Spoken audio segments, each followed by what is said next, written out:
नमस्कार, स्वागत है आप सभी का यूट्यूब चैनल पर। तो फ्रेंड्स, चलिए आज हम लोग वस्तुनिष्ठ प्रश्न यानी पॉलिटी के एक महत्वपूर्ण प्रश्नों को करेंगे। और ये प्रैक्टिस सेट की जो बुक है लक्ष्मीकांत जी की, बहुत बेस्ट है। मतलब बिल्कुल चैप्टर वाइज, छोटा छोटा भी चैप्टर से प्रश्न बना करके इस बुक में इंक्लूड किया गया है। तो इन्हीं सभी प्रश्नों को हर रोज़ मैं कोशिश करूँगी कि एक चैप्टर से, मतलब एक जो आपका टॉपिक है ना, उससे प्रश्न मैं रिकॉर्ड करके डाल सकूँ, वीडियो अपलोड कर सकूँ। तो कोशिश मेरी यही रहेगी। और क्लास 10th और 9th की एनसीईआरटी बेस्ड जो हम लोग ज्योग्राफी और हिस्ट्री की क्लास रीडिंग चैप्टर वाइज कर रहे हैं, वो तो चालू ही रहेगा। तो आज हम लोग इसको देखते हैं। तो चलिए बिना देरी किए बढ़ते हैं हम लोग अपने टॉपिक की तरफ और देखते हैं प्रश्नों को। और हाँ फ्रेंड्स, अगर गलती से कहीं पर एक दो पॉइंट जैसे मिस्टेक हो जाता है ना, तो प्लीज़ उसके लिए मैं पहले से ही क्षमा चाहती हूँ। शुरू करते हैं ऐतिहासिक पृष्ठभूमि से। तो अभी आप लोग स्किप नहीं कीजिएगा, कम से कम आप लोग 2 मिनट देख लीजिए कि किस प्रकार के प्रश्न हैं। अगर आप लोगों को अच्छा लगता है तो वीडियो को लाइक कर दीजिएगा और पूरे प्रश्न ज़रूर देखिएगा। इस चैप्टर में 20 से 22 प्रश्न होंगे जो कि बहुत ही इम्पॉर्टेंट प्रश्न हैं। हाँ, 22 प्रश्न हैं जो कि बहुत महत्वपूर्ण है। तो चलिए शुरू करते हैं। पहला प्रश्न हमारा है, थोड़ा फ्रेंड्स छोटा छोटा दिखाई देगा क्योंकि बहुत बड़ा है, मोबाइल में कवर नहीं हो पा रहा है। तो इस प्रकार से आप लोग प्लीज़ हल्का सा मैनेज कर लीजिएगा। देखिए, निम्न कथनों पर विचार कीजिए। भारत शासन अधिनियम 1919 गवर्नमेंट इंडिया एक्ट 1919 के अंतर्गत भारतीय व्यवस्थापिका में प्रतिनिधित्व बढ़ा दिया गया तथा पहली बार द्विसदनीय विधानमंडल बनाया गया था। तो ये तो बिल्कुल सही बात है। उसको मॉन्टेग्यू चेम्सफोर्ड सुधार अधिनियम भी कहा जाता है 1919 को, और उसी में द्विसदनीय व्यवस्था स्थापित की गई थी। अगला है कि भारत शासन अधिनियम 1935 में यह प्रस्ताव था कि भारतीय प्रांतों एवं रियासतों को मिलाकर एक संघ की स्थापना की जाए। किसमें? तो 1935 में। तो ये भी सही है। तो इनमें से देख लेते हैं कि हमारा कौन सा कथन सही है। तो उपरोक्त में से कौन सा कथन सत्य है। यहाँ पर भी देखना होता है कि असत्य पूछ रहा है या सत्य पूछ रहा है। तो ये हमारे दोनों कथन क्या है? सत्य है। तो इसका आंसर क्या हो गया? सी हो गया। नेक्स्ट प्रश्न हमारा है, निम्न में से कौन भारत शासन अधिनियम 1919 गवर्नमेंट ऑफ इंडिया एक्ट की मुख्य विशेषता है। यहाँ पर विशेषताएं पूछ रहा है कि कौन सी है। तो प्रांतीय कार्यकारिणी परिषदों को 2 भागों में विभक्त किया गया था। ये बिल्कुल सही बात है कि उसे 2 भागों में विभक्त कर दिया गया, यानी उच्च सदन और निम्न सदन। मुसलमानों को पृथक सांप्रदायिकता निर्वाचन मंडल प्रदान किया गया था ना, ये नहीं हुआ। केंद्रीय कार्यकारिणी की शक्तियाँ राज्यों को हस्तांतरित कर दी गई थी। केंद्रीय एवं प्रांतीय व्यवस्थापिकाओं का विस्तार एवं पुनर्गठन किया गया था। तो दूसरा छोड़ करके ये सारे जो ऑप्शन है वो क्या है? सही है। तो चलिए ऑप्शंस देखते हैं। तो इसका आंसर क्या हो जाएगा? डी, ए, 3 और 4। नेक्स्ट प्रश्न हमारा है, निम्न कथनों पर विचार कीजिए। देखिए आजकल ऐसे ही प्रश्न पूछे जा रहे हैं, तो क्वेश्चन कितना इंपॉर्टेंट है। भारत में पहली बार 1926 में ली आयोग की अनुशंसा पर लोक सेवा आयोग की स्थापना की गई। भारत शासन अधिनियम 1935 में संघीय एवं प्रांतीय दोनों स्तरों पर लोक सेवा आयोग की स्थापना का प्रावधान रखा गया था। उपरोक्त कथनों में से कौन सा कथन सत्य है? सत्य पूछ रहा है, तो ये दोनों कथन क्या हैं? सत्य हैं। तो आंसर क्या हो गया? सी हो गया। नेक्स्ट प्रश्न हमारा है कि निम्न में से किस अधिनियम के द्वारा ब्रिटेन में एक नियंत्रण मंडल यानी बोर्ड ऑफ कंट्रोलर की स्थापना की गई, जिसके द्वारा ब्रिटिश सरकार भारत में ब्रिटिश ईस्ट इंडिया कंपनी नागरिक सैन्य एवं राजस्व के मामलों में पूर्णतया नियंत्रण स्थापित कर सकी। मतलब ये कह रहा है कि किस अधिनियम के द्वारा ये सारी घटनाएं हुई थी। तो वो हुआ था चार्टर एक्ट अधिनियम 1833, 1733 का रेगुलेटिंग एक्ट था, 1984 का पिट्स इंडिया एक्ट था, 1958 का भारत शासन अधिनियम था। तो वो था 1984 का पिट्स इंडिया एक्ट। कौन सा था? तो 1984 का पिट्स इंडिया एक्ट था, जिसमें ये सारी बातें कही गई थी। आगे बढ़ते हैं हम लोग। देखिए फ्रेंड्स, ये पहले से ही लिखा हुआ था, तो इस पर आप लोग नहीं जाइएगा, क्वेश्चन को समझिए। सूची 1 सूची 2 को सुमेलित कीजिए तथा नीचे दिए गए कूटों की सहायता से उत्तर का चयन कीजिए। मतलब किस प्रकार का क्वेश्चन पूछा जा रहा है। भारत शासन अधिनियम 1935, भारतीय परिषद अधिनियम 1909, भारत शासन अधिनियम 1919 तथा भारत शासन अधिनियम 1958। तो ए का क्या दिया है? तो ए में हुआ था प्रांतीय स्वायत्तता का शुभारंभ हुआ था। 1909 में क्या हुआ था? तो 1909 में मुसलमानों के लिए अलग सांप्रदायिक निर्वाचन मंडल की व्यवस्था की गई थी। यानी बी का 5 हो गया, ए का 3 हो गया। तो इधर हम लोग ऑप्शंस में सीधे ही आ जाते हैं, क्योंकि इतना लंबा एग्जाम में थोड़ी ना समय मिलेगा। तो ए का 3 2 में दिया हुआ है, तो 2 ऑप्शंस तो हमारा कट गया। अब देखते हैं बी का 5, तो बी का 5 केवल बी में दिया हुआ है, तो इसका आंसर हमारा क्या हो गया? बी हो गया। ठीक है, आगे बढ़ते हैं हम लोग। आप लोग यहाँ देख लीजिए कि भारतीय परिषद अधिनियम 1909 में हुआ था मुसलमानों के लिए अलग सांप्रदायिक। भारत शासन अधिनियम 1919 में क्या हुआ था? तो 1919 में हुआ था राज्यों में द्वैत शासन का शुभारंभ हुआ था। और शासन अधिनियम 1858 में हुआ था ईस्ट इंडिया कंपनी से ब्रिटिश ताज का को शक्तियों का हस्तांतरण हुआ था। नेक्स्ट क्वेश्चन है, निम्न में से किस अधिनियम के द्वारा प्रांतों में आंशिक उत्तरदायित्व सरकार की स्थापना की गई थी? क्या पूछ रहा है कि किस अधिनियम के द्वारा प्रांतों में उत्तरदायित्व सरकार की स्थापना की गई थी? तो वो किया गया था भारत शासन अधिनियम 1919 के तहत। इसका आंसर क्या हो गया? ए हो गया। योग्यता के आधार पर भर्ती का विचार सर्वप्रथम किसमें व्यक्त किया गया था? योग्यता के आधार पर पूछ रहा है कि जो भर्ती का विचार है वो सबसे पहले किसने व्यक्त किया था? तो वो किए थे मैकाले समिति ने। किस समिति ने? तो मैकाले समिति ने किया था।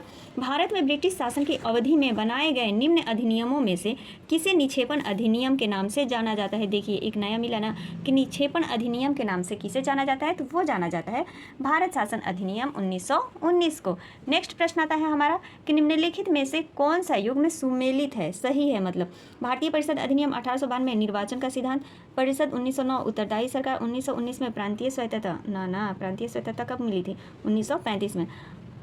1935 में राज्यों में द्विशासनात्मक व्यवस्थापिका, ये भी गलत हो गया। तो इसमें सही कौन सा है? तो निर्वाचन का सिद्धांत 1892 ईस्वी में किया गया था। तो ये क्या है? सही सुमेलित है।